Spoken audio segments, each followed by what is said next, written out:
Solo itu dominasinya apa-apa, sepanjang kami bergerak untuk untuk kemanfaatan masyarakat, kami tentu akan bergerak terus. Kami bergerak kalau masyarakat tidak mengizinkan kami turun di situ, kami tidak akan memaksa atau ngeyel. Malam hari jumlah penduduk kita memang di angka sekitar 579.000, tapi kalau siang hari hampir kurang lebih tercatat 2 juta karena aglomerasi dan yang lain. Ini kita patut prihatin, tapi hari ini kami juga punya tugas dan tanggung jawab mencari sosok pengganti Mas Gibran lewat FGD, lewat gelaran-gelaran yang memang perlu dipanggung, supaya anak muda juga punya tempat bisa mengutarakan ide gagasannya.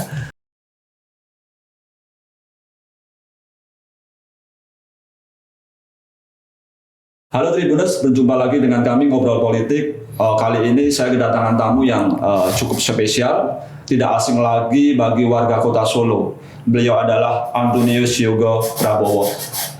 Gimana Mas Yogo? Sehat? Selamat Mas. Ceria ini sebenarnya gitu.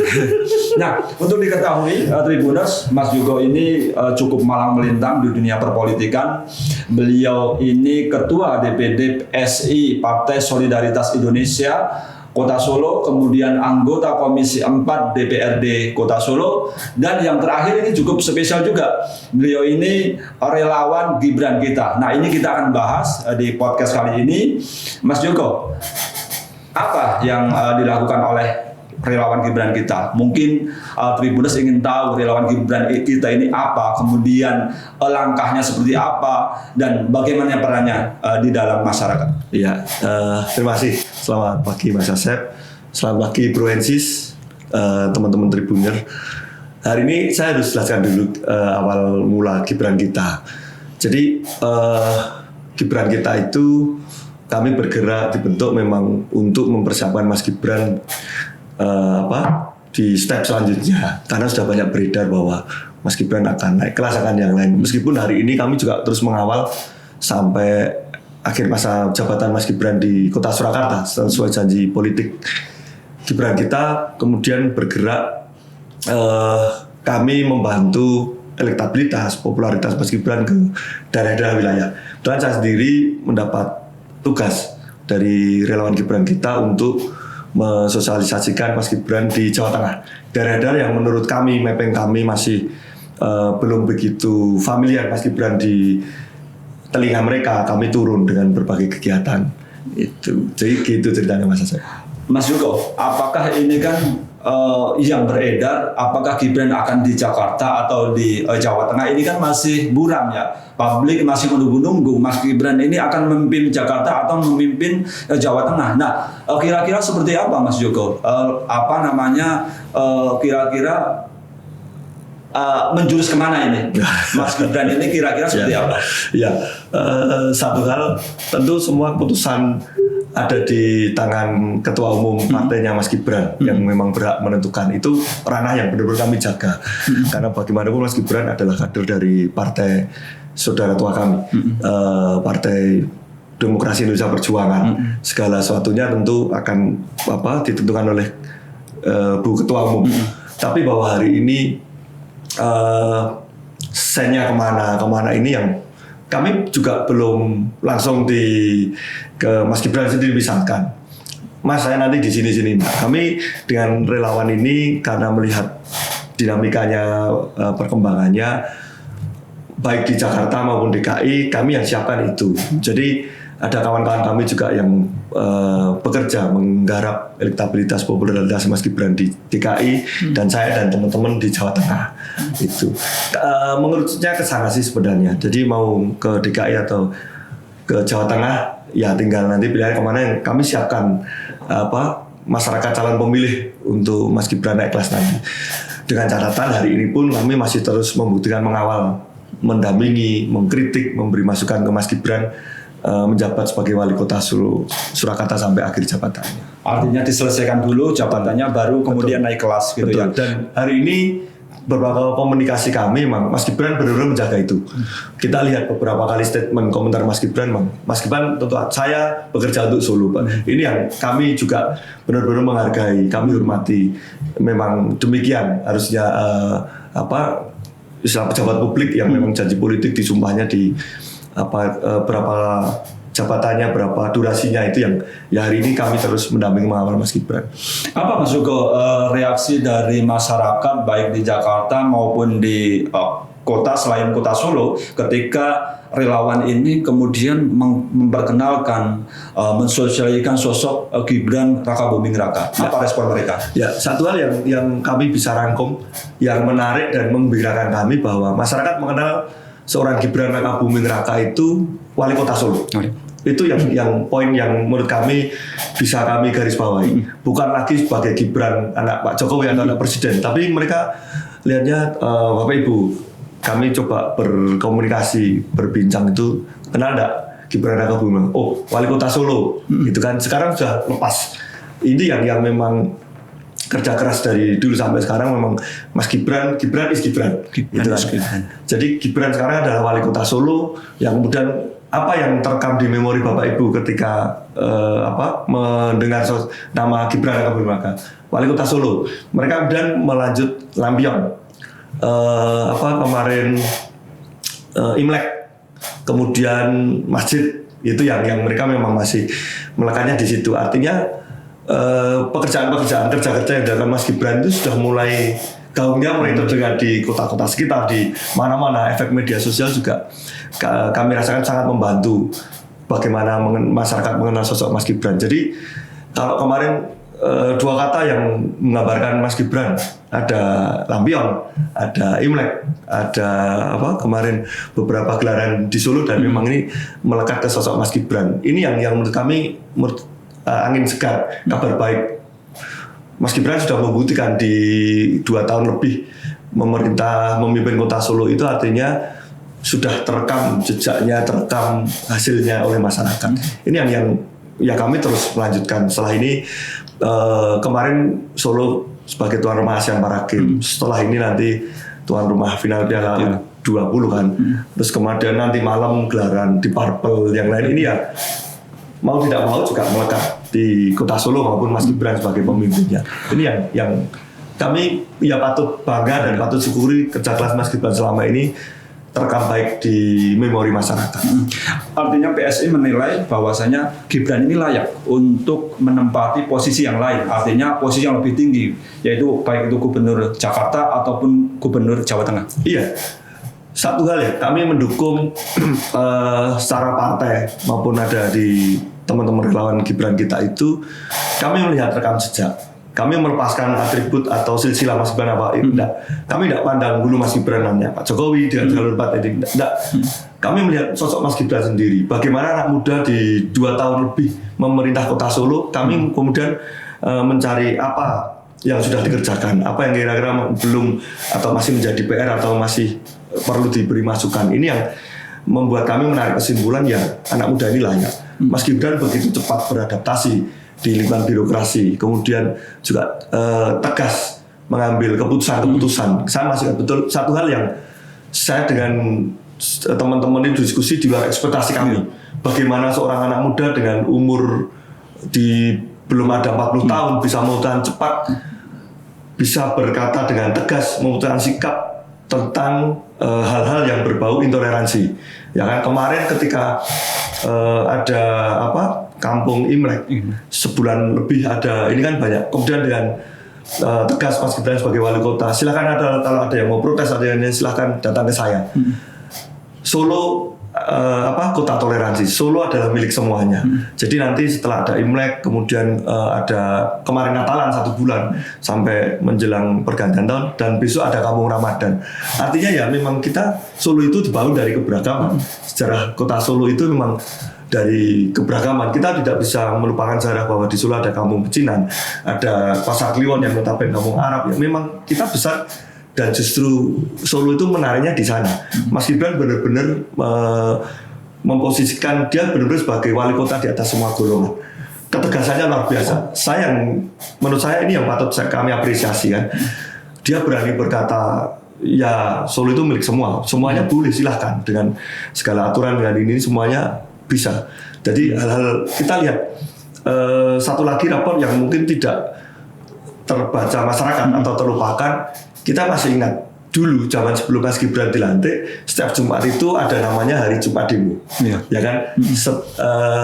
Di Jumat siang itu hampir dipastikan ada demo di Polresta Manan yang dulu masih di Manan kan. Ya kemarin sempat luput itu, oh iya ya sekarang kita lewat Manan setiap Jumat meskipun sekarang Polres pindah, sekarang juga tidak ada demo kan di Jalan Slamet Riyadi di dekat-dekat itu tempat Polres yang baru ini. Saya pikir niat ataupun kerja keras Mas Gibran juga dari sisi keamanan, kolaborasi Mas Gibran dengan pemangku keamanan, bertanggung jawab keamanan, saya pikir juga luar biasa. Ya kita lihat bukti, ternyata sekarang lebih kondusif, lebih para investor juga banyak yang datang. Ini tentu berkaitan kan, bagaimana investor dari luar negeri, dari mana-mana, Solo Safari, investornya dari Taman Safari, kemudian Pak Thohir lewat Mayapada, Museum Sains yang sebentar lagi. Tentu semuanya akan melihat kan, tidak mungkin orang punya uang besar mau invest di satu kota tanpa analisa bisnis yang matang. Salah satunya saya yakin dari faktor keamanan. Oke Mas Yogo, tadi dikatakan bahwasanya ketegasan, kemudian prestasi dan lain sebagainya. Kalau kita tahu ini sebelumnya ada survei dari Unisri ya. Unisri Solo, Universitas Slamet Riyadi, itu menyebut ada sekitar berapa persen masyarakat tidak rela kalau Gibran artinya tidak menjadi wali kota. Nah, ada sebagian juga yang tidak apa-apa kalau Gibran mau naik kelas. Nah itu komentar dari PSI seperti apa? Apakah memang Gibran 2024 masih dibutuhkan di Solo atau memang sudah seharusnya menjadi gubernur?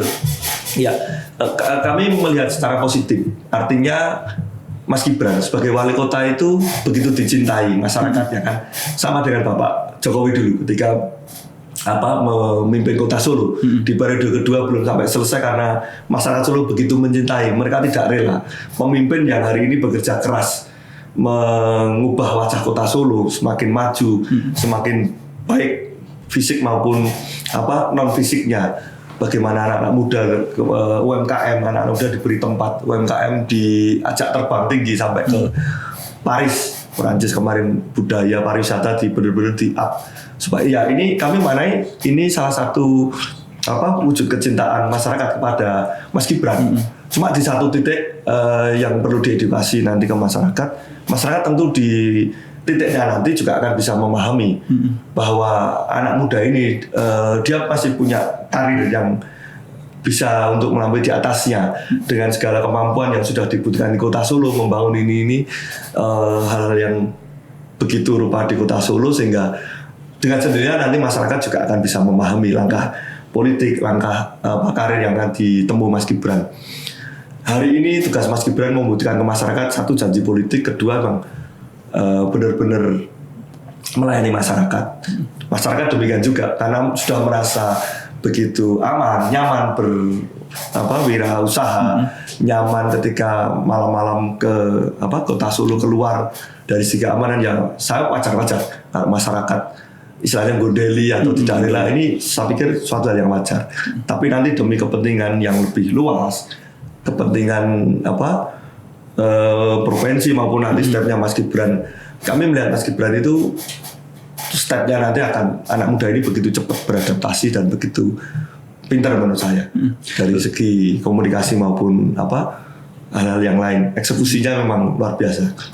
Nah ini masyarakat kota Solo ini kan sudah merasakan ya, artinya selama 2 tahun lebih ini menikmati pembangunan, kemudian banyak hal baru yang ada di kota Solo, kemudian wisatawan juga meroket dan sebagainya. Nah, apa yang kemudian menjadi PR ya dari PSI untuk mencari sosok pengganti Gibran? Adakah mungkin tokoh-tokoh lain yang sudah muncul hari ini, salah satunya Kaisang Pangarep atau seperti apa? Ini memang penting. Kami buka-bukaan di sini memang kita harus segera mempersiapkan diri. Karena kami sudah mulai mensosialisasikan Mas Gibran ke atas, artinya kami juga bertanggung jawab. Kita harus mencari sosok pengganti Mas Gibran nantinya. Di beberapa kegiatan-kegiatan FGD diskusi ataupun sarasian seminar memang sudah dengan tema-tema itu. Proyeksi Solo pasca Gibran kemarin sempat muncul dengan penyelenggaranya teman-teman Ikatan Alumni PMII. Calon pemimpin besok menurut kami lebih ideal kita cari lewat gelaran-gelaran diskusi. Kami berikan panggung, calon-calon ini bisa mencurahkan gagasannya. Bagaimana kalau dia akan memimpin Kota Solo, sehingga kita bisa menggali sejauh mana calon-calon ini bisa punya planning, punya rencana untuk Kota Solo. Sejauh mana calon-calon bisa memahami Kota Solo. Kalau misalkan si calon sendiri tidak tahu luasan Kota Solo yang sekarang 44.000 kilometer persegi kurang lebih, kemudian Solo kalau malam hari jumlah penduduk kita memang di angka sekitar 579.000, tapi kalau siang hari hampir kurang lebih tercatat 2 juta karena aglomerasi dan yang lain. Ini kita patut prihatin, tapi hari ini kami juga punya tugas dan tanggung jawab mencari sosok pengganti Mas Gibran lewat FGD, lewat gelaran-gelaran yang memang perlu dipanggung, supaya anak muda juga punya tempat bisa mengutarakan ide gagasannya. Terlepas dari tadi yang mulai disebut Mas Asep, Mas Kaisang dan lain-lain, kita menunjuknya bukan pada sosok sebenarnya, pada kriteria yang kita ajukan. Misalkan anak muda, karena standarnya Mas Gibran itu menurut kami dan teman-teman diskusi itu, Mas Gibran itu sudah meletakkan standar tinggi loh sekarang. Kalau nanti kemudian Mas Gibran diberi amanah untuk jabatan yang lebih tinggi atau karir yang lebih tinggi, dan Solo itu standar ini ya minimal harus dicapai next penggantinya. Kalau sampai nanti di bawahnya atau di bawah sekali, ya kita bisa bayangkan Solo akan kembali mundur, baik wisata maupun hal-hal yang lain yang sudah dibangun Mas Gibran standarnya. Kami anak juga muda, kami menunjuk ya memang anak-anak muda yang memang bisa menyamai level-level Mas Gibran, dan dari segi kecepatan eksekusi, kemudian jaringan, melek IT, jadi semuanya bisa digital, yang lain. Ini yang sosok-sosok ini yang kemarin memang mengerucut beberapa kan. Kita buka saja kemarin diskusi itu sempat muncul siapa saja, Kaisang Pangarep. Iya, dari narasumber yang lain ada juga munculkan Mas Rio Fernandes. Iya, kita banyak stok sebenarnya kan. Ada Prof Arya, Rektor Unsa, ada beberapa kandidat-kandidat yang kemarin juga terjun di HIPMI. Beberapa kandidat ini kan juga penguasaan untuk Kota Solo. Mereka membuat Kota Solo ini juga menurut kami mumpuni lah, tinggal nanti masyarakat kemudian kita carikan panggung, terus kita olah, kita asah supaya juga muncul teman-teman yang lain. Saya pikir dari selain kalangan profesional, kalangan aktivis, dari teman-teman partai pun juga banyak. Saya hari ini sosok Mas Ginda itu juga salah satu anak muda yang lahir atau bergerak lewat jalur politik, yang menurut saya juga penguasaan untuk kota, tentang PAD, tentang anak muda juga tidak dilakukan. Menurut saya masih banyak anak-anak muda, kita tidak kehabisan stok. Problemnya besok itu ya harus berjasa supaya levelnya atau standarnya yang sudah ditinggalkan Mas Gibran ini minimal menyamai. Minimal kalau sampai nanti turun banyak, ya kami bisa bayangkan Solo akan seperti apa. Berarti artinya PSI dan kawan-kawan ini tengah menggelar konvensi seperti itu ya. Artinya untuk menggodok kira-kira siapa yang layak memimpin Kota Solo 2024. Iya, jadi kami terus berpikir supaya ada panggung-panggung untuk anak-anak muda yang besok misalkan akan maju turun sebagai eksekutif memimpin Kota Solo. Menurut saya kegiatan yang paling fair supaya bisa dikenal masyarakat, bisa mulai ngerti dengan apa yang dimaui masyarakat, problem kota apa yang sedang terjadi, dan besok solusinya apa, itu ya kita panggungkan terus dari tempat ke tempat, mungkin dengan tema yang berbeda-beda, tentang parkir atau mungkin tentang sekolah atau tentang bansos atau lain. Ya ini yang bisa juga ngasahkan calon-calon ini ke depan untuk Kota Solo. Tinggal nanti dilakukan dipilih, karena dari proses-proses itu memang tidak bisa dilepaskan dari partai politik. Nah, Mas Yugo, kita berbicara lain, salah satunya soal PSI sendiri. Ya. PSI kita tahu 2019 ini kan mengibarkan bendera di kota Solo di tengah partai-partai yang berguguran. Ada sejumlah partai lah yang berguguran. Partai besar juga seperti itu. Nah, apa yang kemudian dilakukan PSI untuk eksis atau semakin mengibarkan bendera di kota Solo yang notabene adalah kandang banteng? Ya, satu hal dengan segala hormat, kalau dari senior-senior teman-teman dari saudara tua kita dari PDIP itu mentor-mentor kami. Karena kami terus banyak belajar dari sahabat-sahabat kami di Partai Demokrasi Indah Perjuangan. Satu hal yang terus saya ulang-ulang bahwa kami ingin membuktikan, dan hari ini yang terus kami kerjakan itu bahwa kami bukan partai 5 tahunan. Setelah 2019 dilantik itu justru kerja keras itu dimulai, dan kami buktikan sampai hari ini. Kami belajar banyak melihat kenapa partai-partai notabene partai-partai besar di Solo kemudian sampai istilahnya Mas Asep tadi berguguran. Kami mengevaluasi kemudian kami jadikan program kerja ke depan. Salah satunya ya mungkin beberapa kawan-kawan kami itu ketika sudah mulai ada di legislatif, kemudian setelah kurang lebih 5 tahunan tidak terekam di memori masyarakat tentang apa yang dilakukan mereka. Ini kami kunci betul, ini kami jadikan program betul di PSI. Sehingga setelah dilantik itu saya dengan struktur yang ada kemudian terus bergerak supaya kami tidak malu hati ketika besok 2024 gelaran pilihan legislatif tidak ditertawakan masyarakat, hanya turun ketika menjelang pilihan legislatif yang lain. Kami buktikan hari ini di beberapa DPC teman-teman menggelar apa yang bisa kami mampu, karena kami sadar betul. Tapi satu hal bahwa justru keterbatasan ini yang memicu kreativitas kami. Kami tidak percaya ketika ketiadaan modal dalam hal ini finansial yang lain sehingga teman-teman tidak bergerak. Kami terus berpikir supaya tetap bisa bergerak. Kami gandeng teman-teman kader yang punya skill di bidang perawat misalnya atau di bidang kesehatan. Kami turun, edukasi ada dari fisioterapis, ada dari perawat umum. Kami bikin program pemeriksaan kesehatan gratis yang hari ini kami berpush. Kemudian dari salah satu kader kami punya beberapa warung kopi kan yang hari ini juga menjadi trending di Kota Solo. Itu menggelar pelatihan barista gratis untuk anak-anak muda. Kami mencoba melihat berpikir sebagai mereka. Oh, kopi itu sekarang jadi lifestyle. Artinya di situ ada peluang. Ketika kami bekali teman-teman turun di beberapa Karang Taruna 8 orang, 10 orang untuk diadakan pelatihan barista gratis sehingga mereka minimal punya kemampuan bisa masuk menjadi lahan pekerjaan di beberapa warung kopi atau coffee shop. Ini ya kami kerjakan, kami lakukan. Ada yang melakukan pelatihan beauty class gratis karena ada dari kader kami yang punya skill merias. Minimal saya melihat itu misal bikin alis gratis. Ibu-ibu muda, anak-anak muda perempuan itu kan ketika mungkin mau acara itu hal-hal sepele yang mungkin bisa kami kerjakan dan menarik di situ. Ternyata antusias pesertanya juga luar biasa. Setelah kami bergerak terus itu tahu-tahu ya saya ngomong teman ini efek. Jangan pernah berharap ada orang melirik melihat kalau kita tidak melakukan sesuatu. Kami push habis-habisan di media sosial DPD maupun teman-teman pribadi. Kami kemudian pernah ditelepon salah satu anak muda, istilah kami anak muda berbayar di Kota Solo.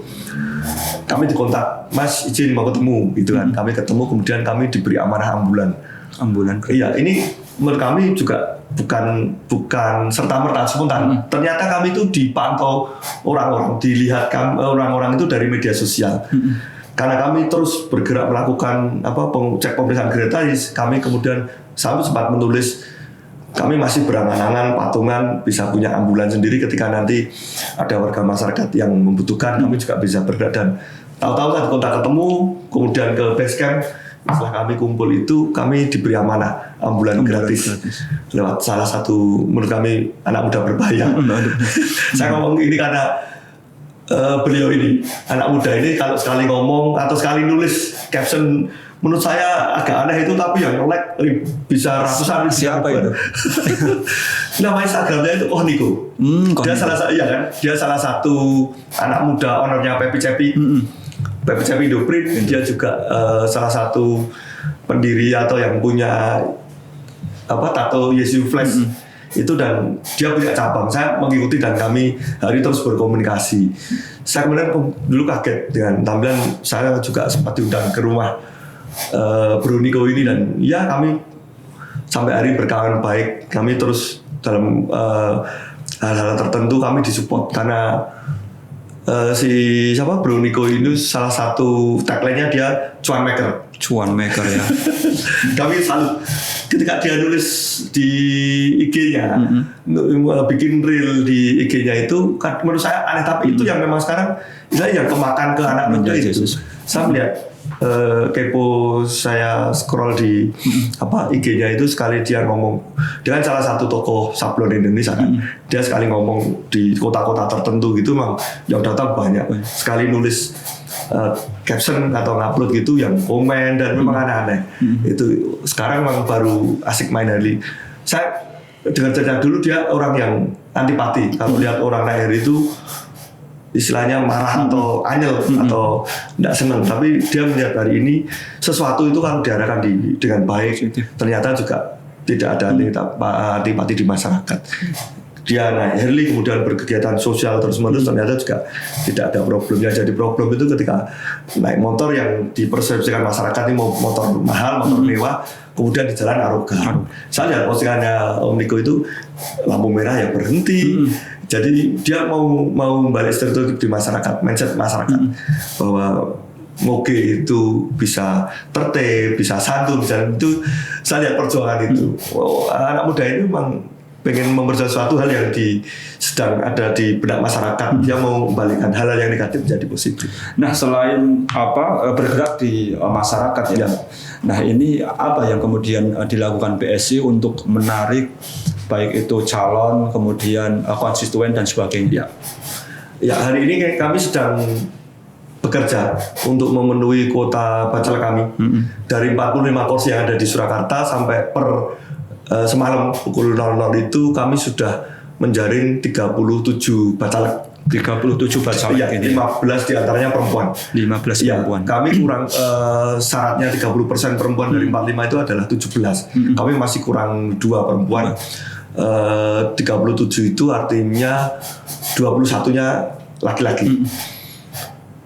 Keterpilihan teman-teman itu juga tidak serta-merta. Kami ada mekanisme. Kami kemarin buka, teman-teman bisa daftar bacalek online, bisa ngisi, bisa daftar, kemudian ada proses ketemu. Kami screening dari sisi administrasi, apa yang disarankan oleh KPU, kemudian kami ngobrol-ngobrol kenapa PSI. Satu hal, apa yang dimiliki untuk berjuang ke sana, bukan dari hal finansial. Semangat, kemudian sampai sejauh mana nanti akan berjuang, itu yang perlu kami tanyakan ke calon-calon bacalek. Teman-teman hari bacalek juga kami punya sistem. Hari ini tidak ada jalan lain selain turun ke masyarakat, belusukan door to door maupun terus berkegiatan di tengah masyarakat. Dari kegiatan itu, dari door to door itu, teman-teman punya, kami sediakan tool, mereka bisa ngisi Google Spreadsheet yang kami bikinkan ke teman-teman, sehingga saya dan teman Bapilu yang ini bisa ngontrol. Oh, capaiannya bacalek di Dapil 1 Pasaran Serengan masih ratusan ini. Mereka punya target minimal keliling door to door dengan komunitas itu minimal 2.000. By name, by address, by kontak, by nomor telepon. Ini yang tugas mereka. Saya bisa kontrol. Dan kalau sudah itu tidak boleh hanya sekali. Mereka harus terus-terus dikunjungi. Ini sebenarnya strategi partai kami. Supaya mimpi kami, mimpi PSI di Solo nanti satu fraksi 4 kursi atau target kami 6 kursi itu bisa tercapai. Jadi bukan dari keberuntungan, teman-teman turun, kami bikin tool, kami evaluasi. Saya yang paling cerewet, paling jueh. Saya jabri teman-teman, kenapa kok stuck? Capaiannya hanya 300. Kenapa tidak bergerak? Kami kami kesulitan nih. Oke, coba program yang lain. Kalau memang cek pemeriksaan, mereka sudah banyak teman-teman lembaga atau LSM yang lain. Kita coba yang lain yang dibutuhkan di desa atau kampung tersebut, apa? Beauty class, atau mungkin pelatihan barista, atau senam sehat ibu-ibu, atau banyak anak muda pengen lomba Mobile Legends atau PUBG yang lain. Kita terus diskusi kira-kira yang pas itu apa, karena desa yang satu dengan yang lain kadang-kadang kebutuhannya berbeda. Ada tool, ada tujuannya.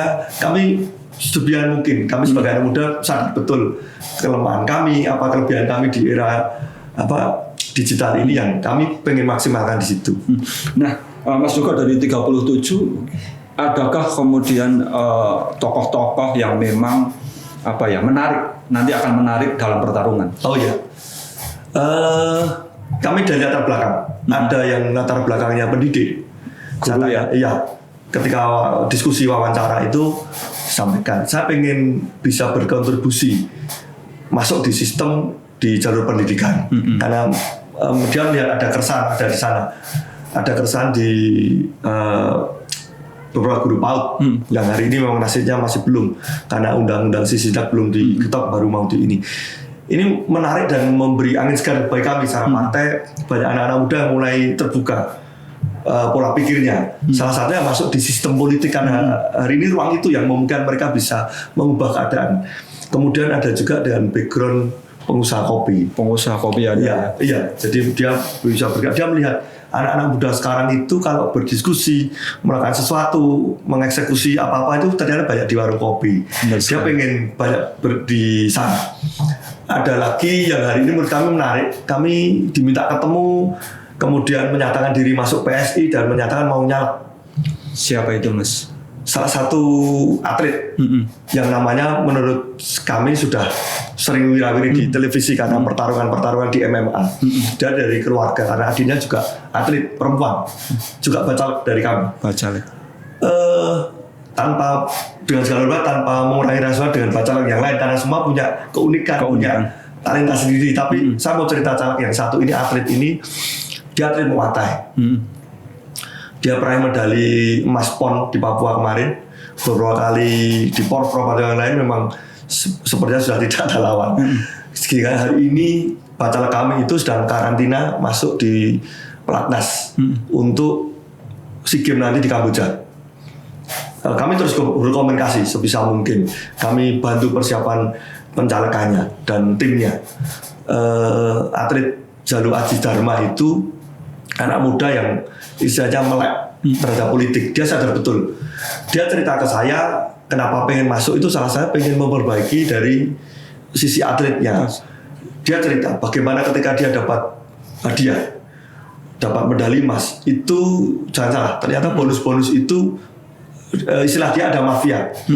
Yang sampai ke atlet misalkan emas berapa ratus juta, yang sampai ke atlet bisa-bisa hanya 50% yang lain. Dan juga dia cerita ketika jadi atlet itu sebelum mendapat medali itu rekening atlet sudah dibuka rekening, tapi bukan nama atlet. Ketika ditransfer masuk itu bukan di atlet hanya melihat, hanya mendapat itu sekian nominal sekian, dan itu jauh seperti yang ditulis di media-media atau yang diberitakan di televisi. Dari belajar dari keresahan itu, belajar dari istilahnya keberesikan itu, dia pengen masuk di sistem politik, pengen mengubah sistemnya. Ini salah karena dia merasa istilahnya terzolimi atau teraniaya dari sistem itu, sehingga dia bekerja keras, istilahnya sampai luka parah atau yang lain. Ternyata yang ditulis itu tidak utuh, tidak ini. Dia pengen, salah satunya pengen berjuang dari jalan itu. Ini dari sisi atlet, bagaimana perkutan, bagaimana ketika menjadi atlet dia kan sempat sejarah ya. Dia sempat, karena tidak dihargai di kota sendiri, sempat diambil di provinsi yang lain, gitu kan. Saya tidak mau bahas itu, tapi hari ini lagi-lagi lewat wali kota Solo, anak muda ini, kemudian atlet-atlet yang bertebaran ini kemudian dirangkul, harus balik lagi ke Solo. Kemudian saya dapat cerita juga, ya baru Mas Gibran, Mas, yang menurut kami menghargai, mengapresiasi kami tarik di Berladan, dan hari ini juga dampaknya luar biasa. Masuk pelatnas, masuk ini ya. Kemudian menyatakan diri masuk PSI dan akan berjuang bertarung lewat ring yang lain, lewat arena pilihan legislatif besok. Dia menurut saya sudah punya modal popularitas. Adiknya yang cewek itu juga tidak kalah unik. Perempuan petarung, jadi perempuan yang beradik ini ya. Iya, kakak beradik petarung juga. Iya, maju lewat PSI. Iya, dan punya prestasi juga, tidak kalah mentari dengan kakaknya, kan hari ini juga masih aktif, masih di dunia MMA, di Muay Thai masih aktif. Ceweknya juga tarung, si Tita Adinda Putri juga tarung di Dapil 5 Jepres. Kalau nanti si Bro Jalul Aji Dharma itu akan turun di Dapil Pasar Kliwon Serang. Ini menarik, membuka mata anak-anak muda. Ternyata saya mesti akan tanya, kenapa pilih PSI satu, kenapa pilih Solo? Itu dia menceritakan ya, menurut teman-teman ini PSI yang bisa menyuarakan keresahan dengan bebas, tidak terikat, tidak asal ini benar bebas, ya kan, langsung hantam saja apa yang kira-kira tidak sesuai dengan pikiran, tidak sesuai, ada hal yang janggal ya kita lempar aja kita. Ini yang menurut mereka menarik. Cepat, tidak usah terlalu rumit di birokrasinya, di partainya, enggak. Kami dibebaskan memang menulis, mengadvokasi, menulis, kemudian justru sampai didampingi oleh teman-teman biro hukum DPP kalau memang dibutuhkan. Ini yang menurut Bro Jalu sama Sisita ini yang disampaikan, kami mau turun. Kenapa Solo? Tentu ada alasan. Mereka itu ternyata melihat beberapa media sosial teman-teman yang lain, daerah-daerah yang lain.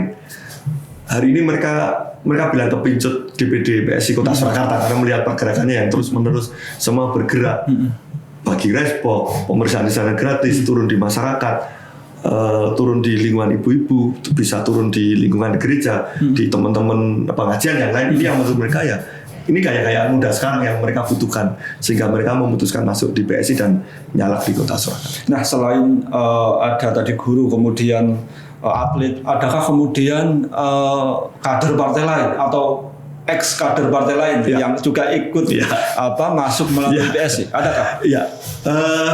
Saya tentu hari ini tidak etis kalau menyebut nama atau partainya. Cluenya hari ini yang begitu memancing perhatian ini adalah proporsional terbuka tertutup yang belum clear, belum fix hari ini di MK, belum di MK.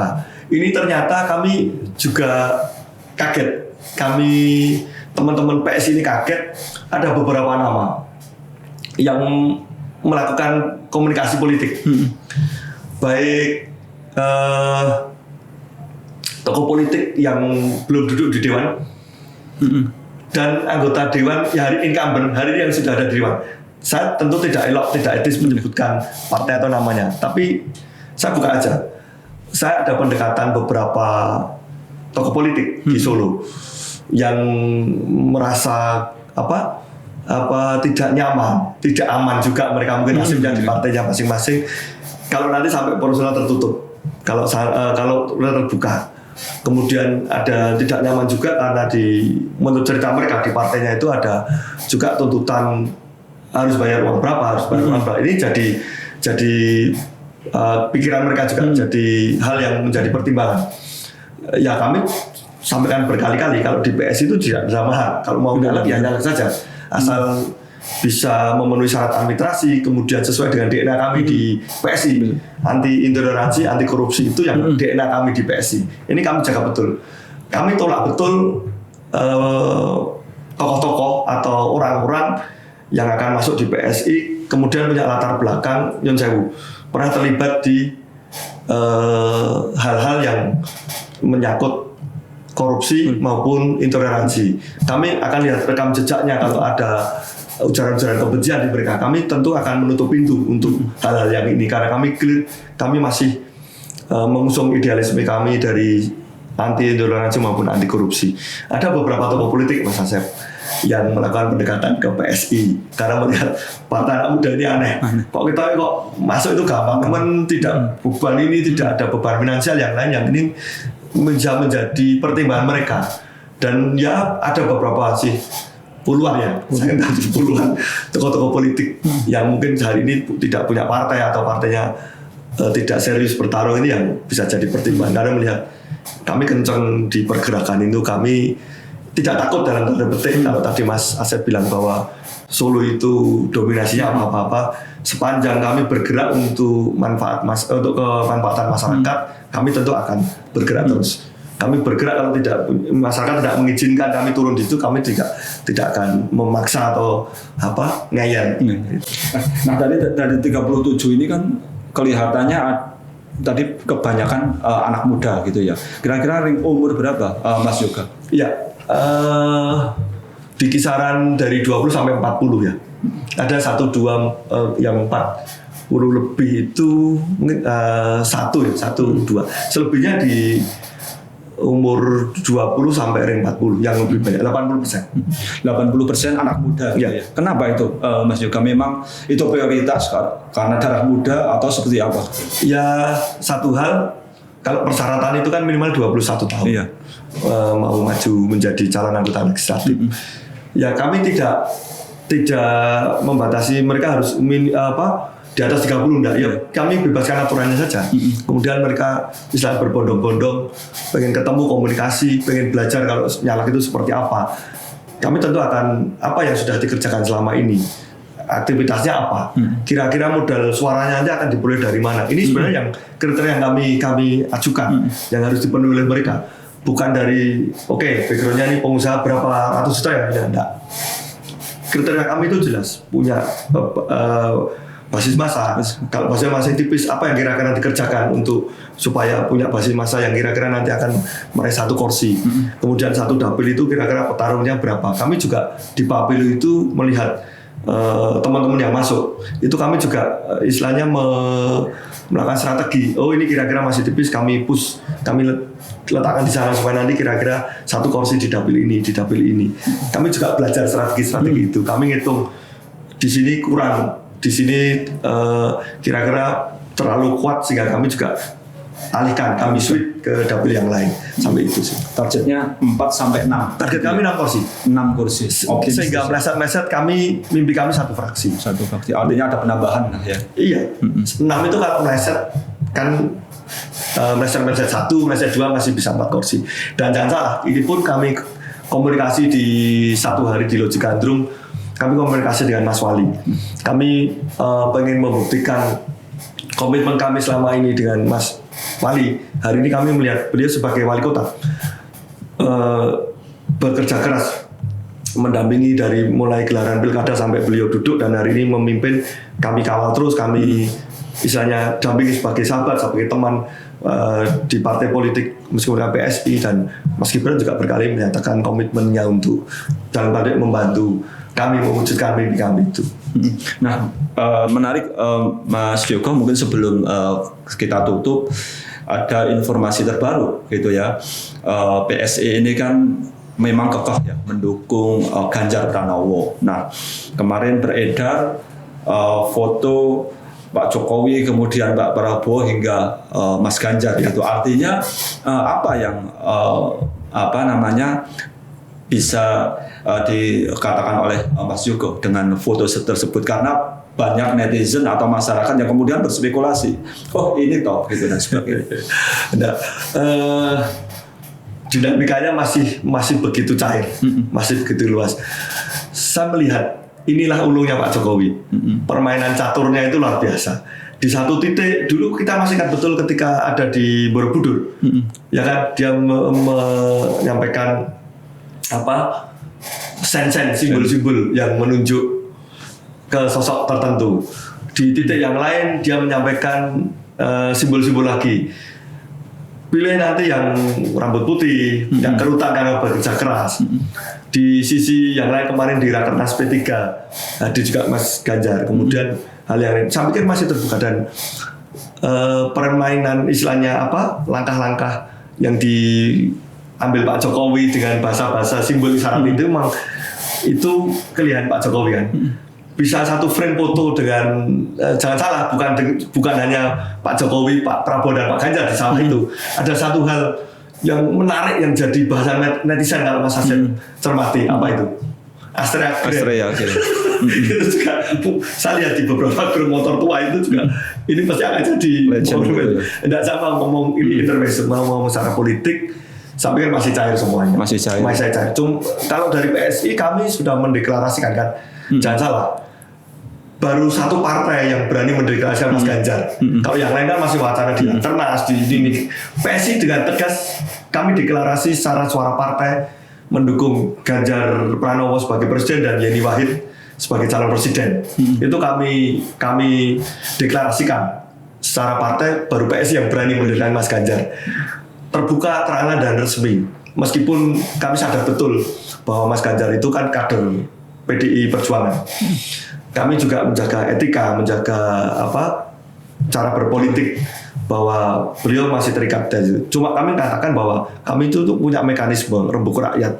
Kami 9 nama kami luncurkan di masyarakat, kemudian satu titik ternyata memang Mas Ganjar yang paling tinggi dari rembuk rakyat itu, kemudian kami ngambil sikap, kami deklarasikan. Meskipun setelah itu dibanggakan luar biasa. Cerita di balik deklarasi itu hari ini kami luar biasa dengan segala. Ya berpolitik harus berani ambil risiko, berani menerima konsekuensi. Tapi dengan segala hormat, ya Siskris kemarin sudah berstatement bahwa kami itu anak-anak muda yang masih awam, masih naif, harus banyak belajar dari senior-senior. Tapi kami mau menyuarakan ya ini ciri khas anak muda. Apa yang kami rasakan kami ini. Kalau nanti toh kemudian dirasa salah, ya itu ya tinggal etikanya kami datang, soal minta maaf atau yang lain. Ya hari ini kami butuhkan PSI anak-anak muda yang masih terus menjaga idealisme, menjaga DNA kami, supaya nanti masyarakat juga ketika 2019-2024 ya kami memang seperti ini. Ya kan kami hari ini semakin kuat karena banyak bergabung. Kami mau sampaikan di konstelasi nasional kan. Gus Faris suami Mbak Yeni Wahid menjadi Dewan Pengarah Pemenangan Pemilu di PSI. Banyak tokoh-tokoh yang mulai masuk kan. Yang terakhir kemarin boyongan dari Sekjen Partai Berkarya masuk, Sekjen PSI masuk bergabung. Saya pikir biasa dari partai ada yang bergabung ini karena dinamikanya luar biasa. Tapi yang perlu saya garis bawahi bahwa PSI sekarang mimpi kami menjadi partai masa depan sehingga banyak anak-anak muda yang bergabung melirik kami ya. Kita harus berjuang bersama membuktikan itu. Kami tidak mau kemudian ketika nanti 2024 mimpian kami semakin besar, kami melupakan DNA atau melupakan tujuan kami mendirikan partai ini. Ini yang kami sampaikan bahwa kami partai anti mahat. Teman-teman kami masih punya slot berapa kursi yang mau bergabung di kami menjadi caleg di Partai Solidaritas Saudara khususnya di Kota Surakarta. Silahkan kontak, silahkan bergabung, silahkan di kepo Instagram kami, Instagram saya. Apa yang kami kerjakan, kami share di media-media sosial. Begitu Mas Hasan. Terakhir, Mas Joko, apa harapannya untuk pemilu 2024? Singkat saja.